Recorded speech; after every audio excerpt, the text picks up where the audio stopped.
여로보암 이야기로 돌아갑니다. 여로보암 이야기를 좀 해야 되는데, 여로보암이 종교를 하나 만들었잖아요. 자기가 뭐 송아지교라고 불러야 되는데 그냥 여호와 이름 그대로 갖다 붙인 다음에 경배 대상을 송아지로만 바꾼 거예요. 자, 이 여로보암이 자기를 왕으로 세워주신 하나님의 은혜는 기억하지 않고 열심히 송아지 숭배를 하는데, 이제 백성들한테 야, 예루살렘 갈 거 없어, 송아지 숭배하면 돼, 그러면서 자기가 친히 모본을 보여주는 거예요. 자기가 이제 예시를 보여주는데, 자, 13장 1절 열왕기상입니다. 열왕기상 13장 1절. 그때 하나님의 사람이 여호와의 말씀으로 말미암아 유다에서부터 베델에 이르니 마침 때마침 여로보암이 제단 곁에 서서 분향하는지라. 송아지한테 분향을 했겠죠. 이때 유다에서부터 하나님의 사람이 베델로 왔어요. 그러니까 이제 르호보암 왕국에 살던 사람이 손로 여로보암한테 온 거예요. 여로보암한테 왔는데, 자, 하나님의 사람이 이 여로보암이 경배하던 제단을 향해서, 분향하던 제단을 향해서 여호와의 말씀으로 외쳐 이르되 제단아 제단아, 제단한테 이런 말 하는 거예요.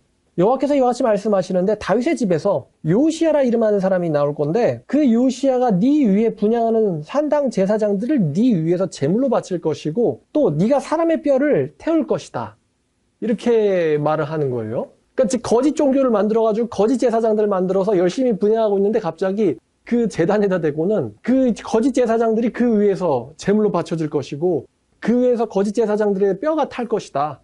그러니까 이제 그 얘기를 들은 여로보암이, 안 그래도 지금 종교 사기를 치고 있는데 이런 선지자가 나타나가지고 굉장히 무서운 예언을 하니까 저자 잡아라! 얜 마음 아주 나쁘게 먹었어요.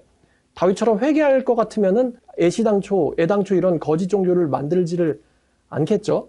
저자 잡아라! 그러는데 3절, 그날에 그가 징조를 들어 이르되 이는 여호와께서 말씀하신 징조라. 제단이 갈라지며 그 위에는 재가 쏟아지리라. 그러니까 제단이 다 부서지게 될걸? 이렇게 얘기하자, 자, 여로보암 왕이 하나님의 사람이 베델에 있는 제단을 향하여 외쳐 말함을 들을 때에 제단에서 손을 펴 그를 잡으라더라. 근데 그를 향하여 편 손이 말라버려서 거두지 못하매 하나님의 사람이 여호와의 말씀으로 보인 징조대로 제단이 갈라지며 재가 제단에서 쏟아진지라. 왕이 하나님의 사람에게 말하여 이르되 청하건대 너는 나를 위하여 네 하나님 여호와께 은혜를 구해 내 손이 다시 성하게 기도해라. 하나님의 사람이 여호와께 은혜를 구하니 왕의 손이 다시 성하여 전과 같이 되니라. 그러니까 사실 자기가 여호와께 예언을 받아놓고는 종교를 하나 만들어버렸잖아요.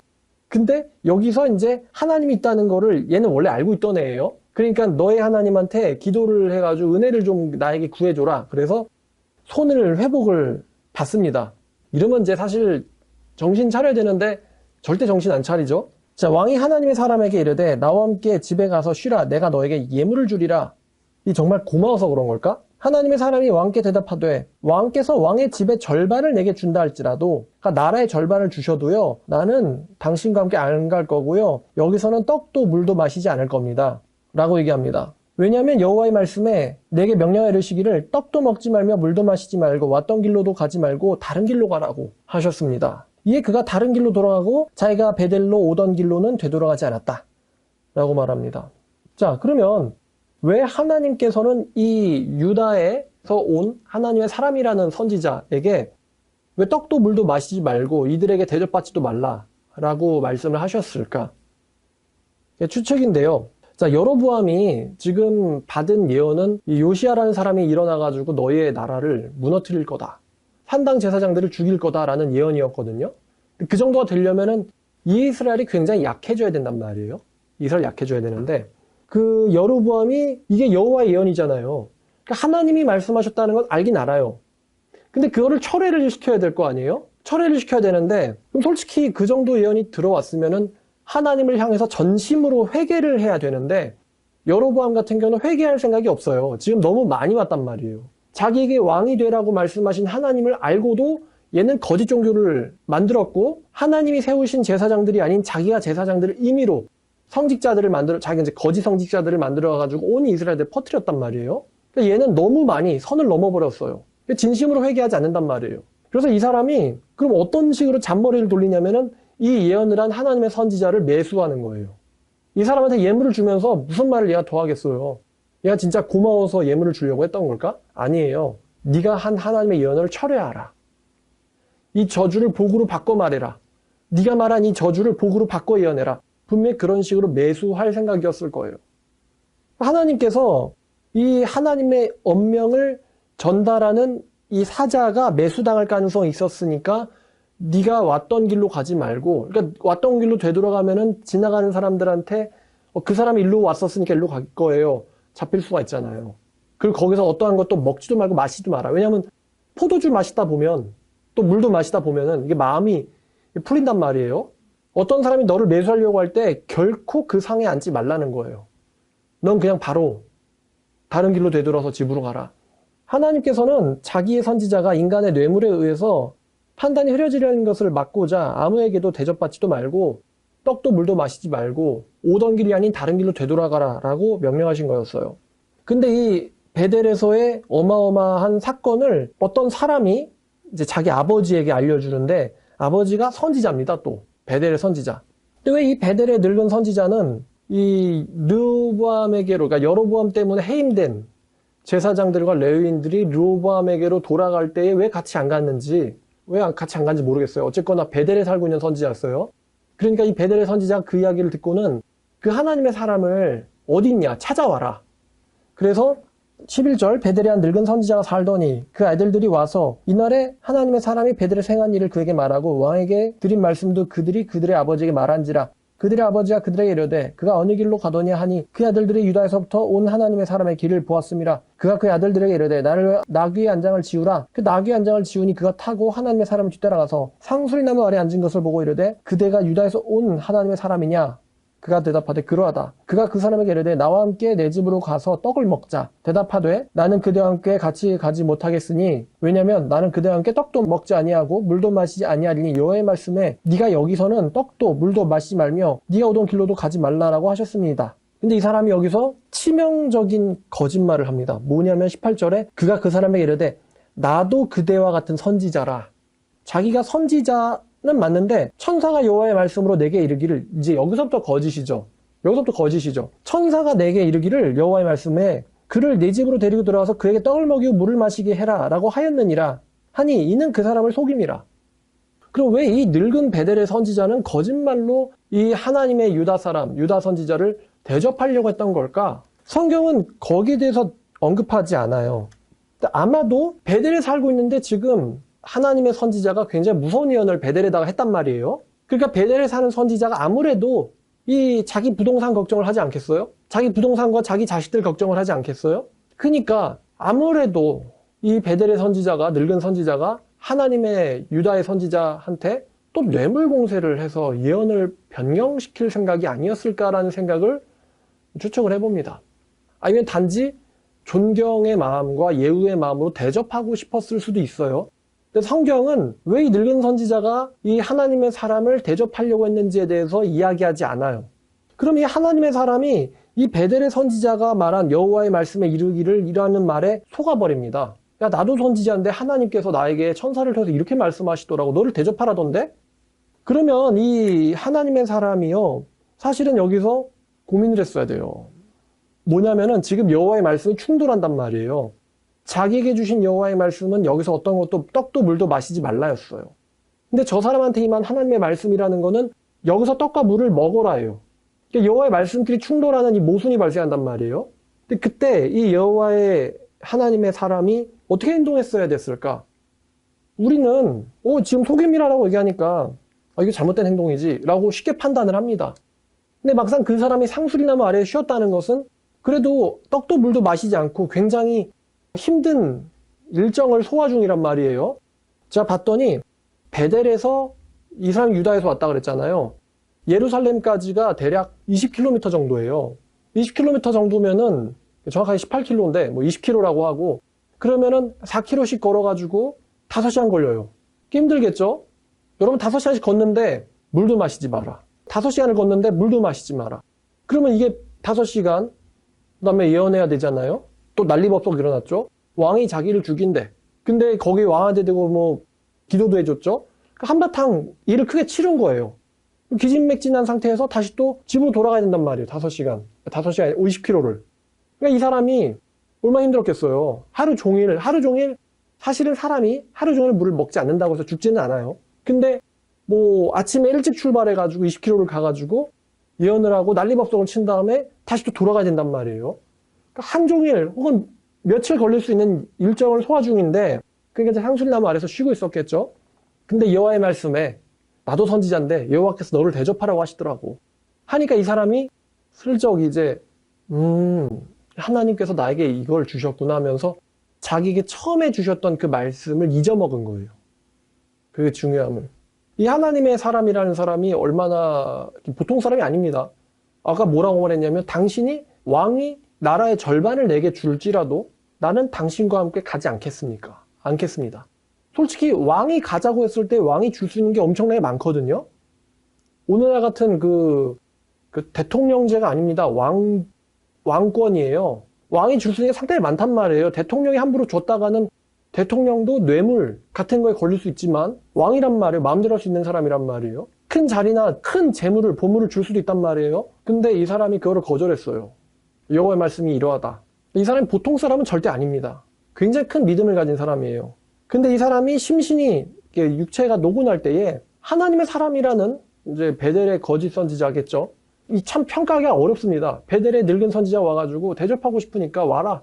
못 가겠다. 아, 나도 하나님의 사람인데 이렇게 하라고 말씀하시더라고. 그래? 알았다. 하고 가가지고 먹는데, 자, 19절. 이에 그 사람이 그와 함께 들어가서 그의 집에서 떡을 먹으며 물을 마시니라. 이 떡을 먹으며 물을 마시니라. 하나님 말씀을 어김이라 하죠. 하나님 말씀 어김이라. 그들이 상 앞에 앉아있을 때 여호와의 말씀이 그 사람을 데려온 선지자에게 임했으니 그가 유다에서부터 온 하나님의 사람을 향하여 외쳐 이르기를 여호와의 말씀에 네가 여호와의 말씀을 어기며 네 하나님 여호와께서 네게 내리신 명령을 지키지 아니하였고 돌아서 여호와가 너더러 떡도 먹지 말고 물도 마시지 말라 하신 곳에 떡을 먹고 물을 마셨으니 네 시체는 조상들의 묘실에 들어가지 못하리라 하셨느니라 하니라. 이제 이 얘기는 너는 유다로 못 돌아간다 이런 이야기죠. 너는 유다로 못 돌아간다. 참 일이 안타깝게 돼버립니다. 그리고 자기가 데리고 온 선지자가 떡을 먹고 물을 마신 후에 그를 위하여 나귀의 안장을 지으니라. 이에 그 사람이 가더니 사자가 길에서 그를 만나 물어 죽이매 그의 시체가 길에 버림바되니 나귀는 그 곁에 서 있고 사자도 그 시체 곁에 서 있더라. 황당한 광경이죠. 자, 지나가는 사람들이 길에서 버려진 이 시체와 시체 곁에 선 사자를 보고는 늙은 선지자가 사는 성읍에 가서 말한지라. 자, 그 사람이 길에서 데리고 돌아온 선지자가 듣고 말하되 이는 여호와의 말씀을 어긴 하나님의 사람이로다. 여호와께서 그에게 하신 말씀과 같이 여호와께서 그를 사자에게 넘기심에 사자가 그를 찢어 죽였도다 라고 얘기합니다. 여기 보니까 이게 좀 황당한 그림이거든요. 자, 24절에 나귀는 서 있고 사자도 그 시체 곁에 서 있었다라고 하거든요. 여러분 이게 되게 황당한 광경이죠. 왜냐면은 여러분 나귀가 사자를 보면은 나귀는 마음이 어떻게 되겠어요? 나귀가 심장이 나귀가 마음이 어떻게 될까? 오그라들죠? 사자가 나귀를 보았을 때 사자의 마음이 어떻겠어요? 두근두근 하겠죠? 아, 먹음직스럽구나 하겠죠?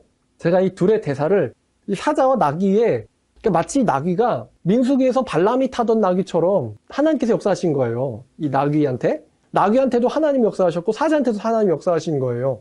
민수기에서의 나귀는 발람과 논쟁을 하거든요. 근데 여기서의 나귀는 어떤 이게 자연스러운 광경이 아니죠. 그래서 동물들끼리는 사람이 모르는 어떤 언어가 있을 수 있지 않겠습니까? 제가 한번 둘의 대사를 성경엔 없어요. 한번 써봤는데 사자가 나귀를 보면서 점점점 나귀도 사자를 보면서 점점점. 자, 사자가 말합니다. 배고프다. 나귀가 말해요. 나도. 사자 나귀를 보면서 점점점. 나귀도 사자를 보면서 점점점. 사자가 다시 말합니다. 언제쯤 사람들이 우리를 발견할 것인가? 나귀가 말합니다. 글쎄 곧 오겠지. 사자가 말합니다. 방금 사람이 우리를 보고 지나갔군. 나귀가 말합니다. 그러게. 사자 좀만 더 기다리자. 나귀 그러자. 사자가 말합니다. 왔군. 나귀가 말합니다. 그래 왔네. 사자가 말합니다. 연기하느라 힘들었다. 나귀가 말합니다. 그러네. 좀 무섭긴 했네. 사자가 말합니다. 하나님께서 그 늙은 선지자가 올 때까지 아무데도 가지 말고 아무것도 하지 말라고 하시더라고. 나귀가 말합니다. 하나님께서 나한테도 아무데도 가지 말라던데. 자, 사자가 말합니다. 수고했어. 이제 가서 여물도 먹고 쉬어. 나귀가 말합니다. 그래 너도 수고했어. 좋은 사냥감 찾길 바래. 자, 이렇게 나귀와 사자 사이에 대사가 있지 않았을까. 이게 나귀가 가만히 있고 사자도 가만히 서 있었다. 이게 되게 좀 충격적인 광경입니다.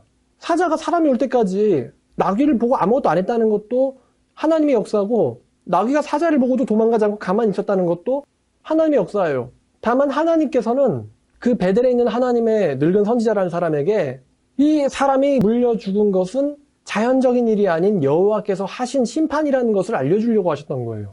그 사자와 나귀와 죽은 사람의 시체 얼마나 기이한 광경입니까? 그걸 본 사람들이 자기가 평생 동안 본 적이 없는 광경을 본 거예요. 그게 지금 하나님께서 이 사람에게 자기의 역사를 설명하시고 싶은 거죠. 자, 그 늙은 선지자는 그 사람을 장사 지내주고 그 사람의 묘에 자기도 장사 지내달라고 아들들에게 부탁을 합니다. 29절, 그 늙은 선지자가 하나님의 사람의 시체를 들어 나귀에 실어가지고 돌아와 자기 성읍으로 들어가서 슬피 울며 장사하되 곧 그의 시체를 자기의 묘실에 두고 오라 내 형제여 하며 그를 위하여 슬피 우니라. 그 사람을 장사한 후에 그의 아들들에게 말하기를 내가 죽거든 하나님의 사람을 장사한 묘실에 나를 장사하되 내 뼈를 그의 뼈 곁에 두라.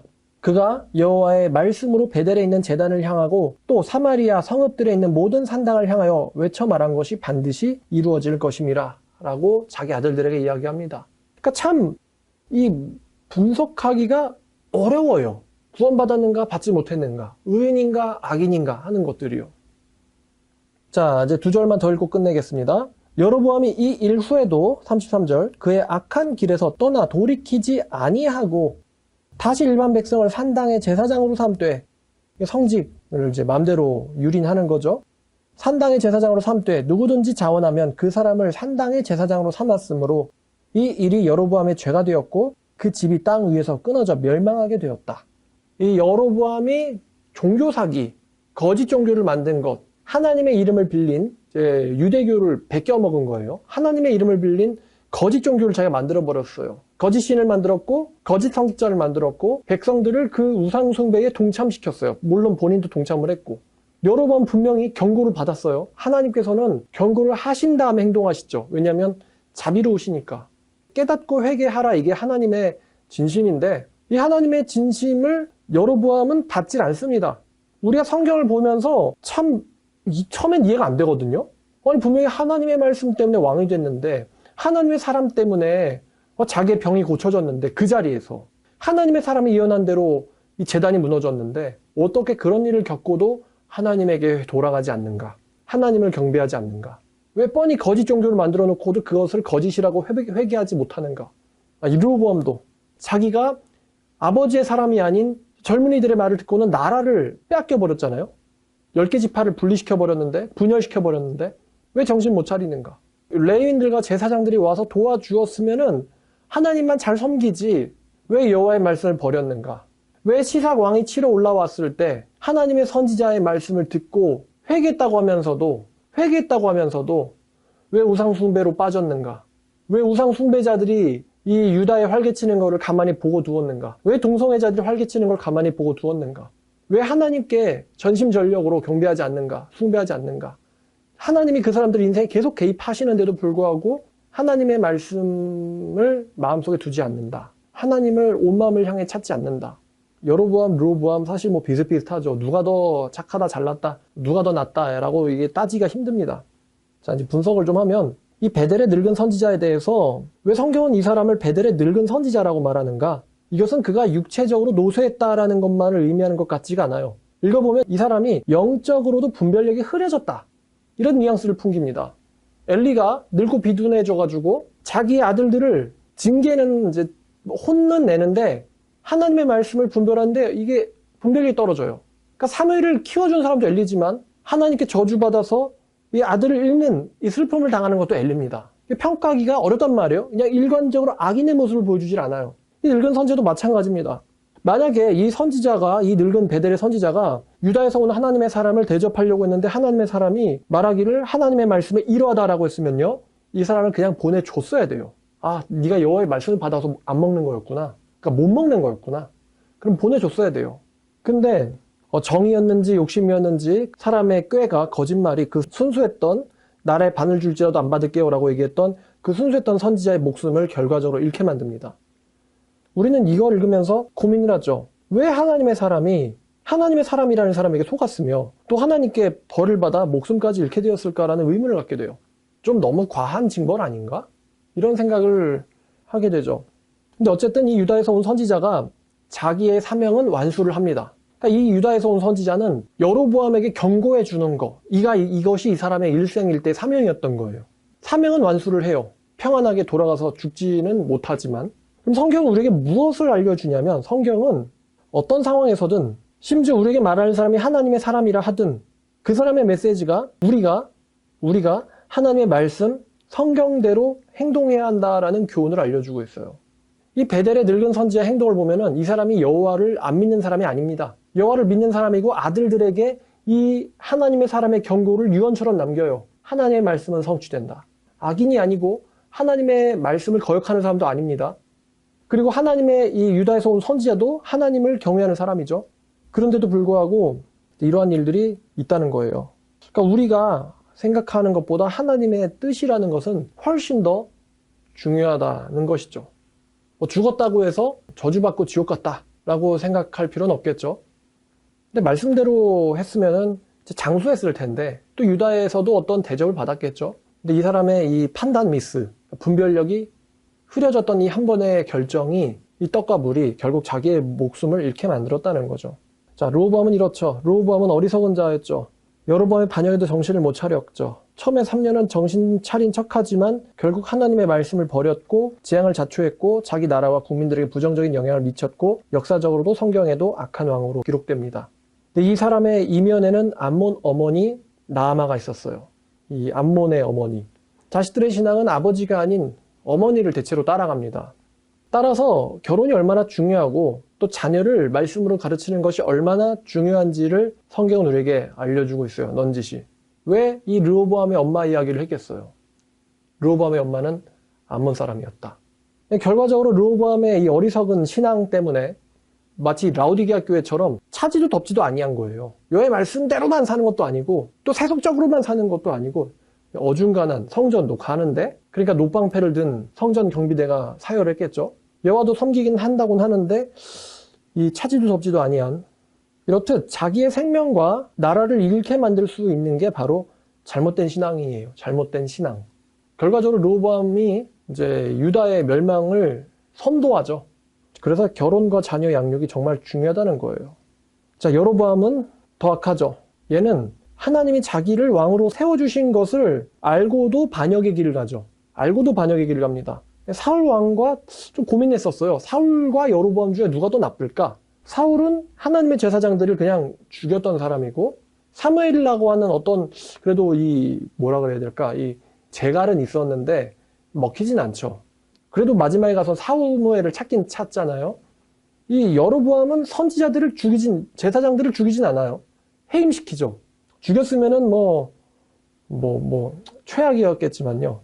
낮아 있을 때는 겸손해 보였지만 높아지니까 자기 본성이 드러났던, 마치 사울 같은 사람이에요, 여로보암이. 그리고 자기의 욕심을 지키기 위해서 자기를 세워주신 하나님을 대적하고, 또 자기만 대적할 뿐만 아니라 이스라엘 백성들이 하나님을 대적하고 반역하는 길에 가도록 알고도 그 일을 하죠. 자기에게 나타나신 여호와가 지가 만든 금송아지 일리가 없잖아. 그쵸? 자기에게 예언을 하신 여호와가 지가 만든 금송아지일 리가 없잖아. 그죠? 당연한 거 아니에요, 이거? 자기가 만든 금송아지가 참신이라고? 금송아지가 자기한테 예언한 것도 아닌데. 어떻게 인간이 이럴 수가 있을까? 하나님을 알고도, 하나님의 예언을 알고도 적반하장과 하나님을 대적하고 자기뿐만 아니라 이스라엘을 멸망으로 보내버리는 이러한 행동을 어떻게 인간의 가죽과 탈을 쓰고는 할 수 있는가? 이런 생각을 우리가 하게 돼요. 근데 우리가 이런 모습을 한번 본 적 있어요. 예수님 때의 바리새인과 대제사장들. 예수님의 이적을 다 알고도, 예수의 부활을 알고도 경비병들을 매수해서 입막음을 하려 했죠. 어떻게 그럴 수가 있지? 인간이 하나님을 섬긴다라는 바리새인들과 대제사장들인데 어떻게 참 하나님의 역사를 알고도 거짓으로 그렇게 반역을 할 수 있을까? 거짓으로 덮어씌우고 반역을 일으킬 수가 있을까? 하나님께. 여로보암이나 대제사장이나. 참 인간이 얼마나 악한가? 얼마나 어리석은가? 눈앞의 이익을 위해서 하나님을 알고도 저버리는 이러한 어리석죠. 눈앞의 이익과 영생인데, 다시요. 눈앞의 이익과 영생인데 하나님을 저버리고는 눈앞에 이득을 쫓는 이 어리석음. 하나님이 경고했단 말이에요. 너 그렇게 가면은 멸망이 될 거야. 여로보암이 하나님을 섬긴다고 해서 여로보암이 암살당하게 하나님 허락하시겠어요? 근데 그게 아니고 자기의 이익을 자기가 추구하는, 다윗과는 정반대죠. 다윗은 하나님의 기름 부음 받은 자에 손대지 말라. 누구든 그를 손대면 죄가 없겠느냐. 다윗의 모습과는 정반대예요. 내가 왕이 되기 위해서 거짓 종교로도 만들겠다. 젊은이의 생각보다는 노인의 생각이 더 낫습니다. 그리고 노인의 생각보다는 하나님의 말씀이 더 낫습니다. 하나님 말씀은 낫는 게 아니라 진리죠. 르호보암이 젊은이들의 생각을 따라갔다가 나라를 잃었고 나라를 쪼개먹었고 또 노인의 생각을 따라갔다가 하나님의 사람이 목숨을 잃었어요.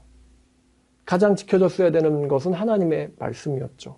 그래서 이 베델의 선지자를 생각하다 보니까 이런 생각이 들더라고요. 노인들은 젊은이들에게 자기가 맞다는 생각을 버려야 되고 젊은이들은 노인들에게 대해서 자기들이 똑똑하다라는 생각을 버려야 돼요. 르호보암 이야기를 보니까 그럼 무엇이 맞느냐? 바로 성경이 맞다는 것입니다. 성경 말씀이 맞다. 자, 시편 119편 99절과 100절입니다. 우리 실생활에서 사람들이 여호와의 말씀을 이제 이용해가지고 자기의 생각을 주입시키려는 경우가 있는데 정말 하나님의 말씀 그 순수한 의도 그대로를 우리가 따라가야 돼요. 자, 119편 99절과 100절입니다.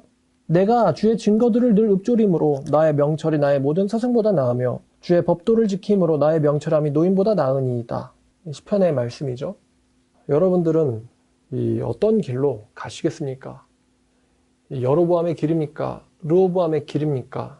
아니면은 유다에서 왔던 하나님의 선지자의 길입니까? 아니면 그를 속여 대접했던 늙은 베델 선지자의 길입니까? 아니면 말씀만을 명심하고 지키는 훌륭한 하나님의 사람의 길입니까? 훌륭한 하나님의 사람은 등장하질 않네요. 다 어리석은 사람들만 등장하고 있었어요. 자, 이렇듯 다윗의 죽음 이후로 이스라엘의 운명에는 먹구름이 낍니다. 이것이 하나님의께서부터 비롯됐다라는 것을 성경을 통해서 우리가 읽어보고 있어요. 저와 함께 했던 역사서 여행 오늘 여기까지 말씀 전해드리겠습니다. 기도하겠습니다. 하나님 아버지 감사합니다. 오늘도 이 르호보암과 여로보암의 이야기 또 하나님의 선지자의 이야기와 또 늙은 선지자 이야기를 통해서 우리가 어떻게 생각하고 행하여야 했는지를 다시 한번 생각하게 하시니 주님 감사드립니다. 아버지, 정말 종교를 가지고 사기치는 사람들이 고대에도 있었고 또 있어 왔고 지금도 있습니다. 예수님 때도 있었고 또 중세 때도 있었으며 지금 현대에도 있습니다. 아버지, 우리들은 성경을 통해서 말씀하시는 하나님의 말씀대로 살게 하시고 나의 생각이 혹시 성경적이지 않지 않은지 또 내 생각으로 하나님의 말씀을 왜곡해서 이해하거나 전하고 있지는 않은지 한번 생각해 보게 하시고 하나님의 말씀대로 사는 저희들이 되게 은혜와 인도, 자비를 베풀어 주시옵소서. 이 모든 말씀 우리를 구원하신 예수님의 이름으로 기도드렸습니다. 아멘.